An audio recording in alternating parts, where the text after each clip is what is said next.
Kaloye en langue de l'Ifou, ça veut dire c'est bien, c'est bon, ça va, tout va bien. Alors là, ce sont mes parents, et moi petite. Là aussi, là je suis plus grande, je suis à l'école, je fais de la danse rythmique. Là c'est ma maman, avec moi, puis moi aussi, là un peu plus grande. Là c'est ma communion. Là c'est encore. Et donc je suis d'origine kanak, métisse. Ma mère française et mon père kanak de la Nouvelle-Calédonie, mais de l'île de Lifou. Il est venu en 1931 à l'exposition coloniale qui a eu lieu à la Porte Dorée, à Vincennes. Il est né en 1910, donc il avait 21 ans en 1931. Il parlait un peu le français, il parlait mal, il écrivait mal, mais il servait aussi un peu de traducteur entre les autres Kanaks qui étaient là, parce qu'il y a eu quand même 111 Kanaks qui sont venus en France. Hein. Alors sur cette photo, donc c'est mon père. Ils étaient souvent par terre, sans natte, et les femmes étaient obligées d'allaiter, de montrer leurs seins. Et tout. Elle a été prise au jardin d'acclimatation, où il souffle le toutout, qui est un coquillage troué, qui annonce un bateau, qui annonce des nouvelles. Il vivait sa culture, mais il n'a pas eu l'occasion de la montrer, ça a été des simagrées de culture qui lui ont fait faire. Il n'est pas reparti. Il est parti vivre chez des négociants en vin et des négociants en vin qui avaient des comptoirs en Nouvelle-Calédonie.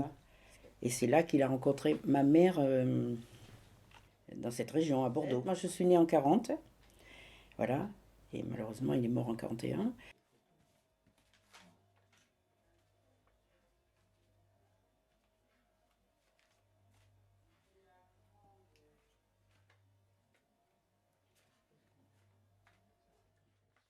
À quel titre on peut insulter comme ça les gens Je sais bien qu'on est un animal doué de raison, mais vraiment, c'est méchant, quoi. Je sais pas, c'est pas comparable, quoi. Moi, je souhaite que Madame Taubira, elle fasse un recours auprès du journal, de ce journal Minute, qui montre bien ses intentions, qui montre bien son racisme, enfin, c'est une presse qui est, comment dire, qui me fait vomir, quoi. Ça me fait quelque chose, ça me fait de la peine même, ça me fait de la peine. Parce que c'est une femme qui impose le respect, c'est une femme qui fait ce qu'elle peut, qui a droit à l'erreur sûrement, et qui est une combattante, quoi, qui est une militante. C'est une... voilà. Et moi, je pense on l'attaque doublement parce que c'est une femme en plus. Elle mérite qu'on la soutienne. Bon, ça me donne l'occasion d'en parler, mais sûrement il y a des gens qui ne s'expriment pas, mais qui n'en pensent pas moins. Mais c'est vrai que le racisme aussi naît de l'incompréhension, de la méconnaissance de l'autre, la différence. Les gens avant voyageaient pas beaucoup, donc ils connaissaient pas. Mais maintenant, c'est les gens qui viennent en France de toutes sortes, des Haïtiens, des Chinois, des Maghrébins, des Africains.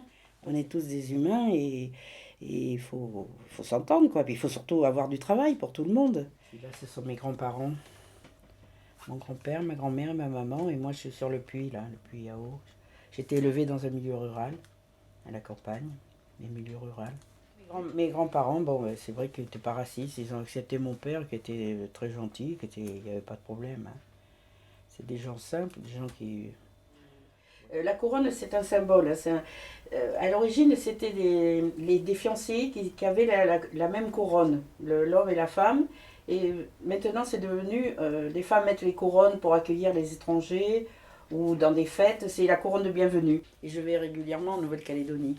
Vous en revenez là? Là, j'en reviens, oui. Je suis encore toute bronzée. C'est quoi les projets? Alors, les projets, c'est construire la case à Lifou, à la tribu de Natalo, où je suis rattachée à un clan.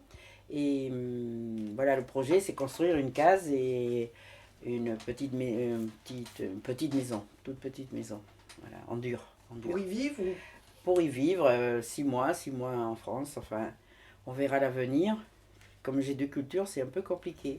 Mais vous avez de gros moyens? Non, j'ai pas de moyens du tout. Donc là-bas, ils vont sûrement m'aider aussi, puisqu'ils m'ont attribué déjà mon terrain auquel j'avais droit. Et puis après, la construction, voilà, il faut de l'argent pour construire. Même si petite soit-elle, il faut un peu d'argent.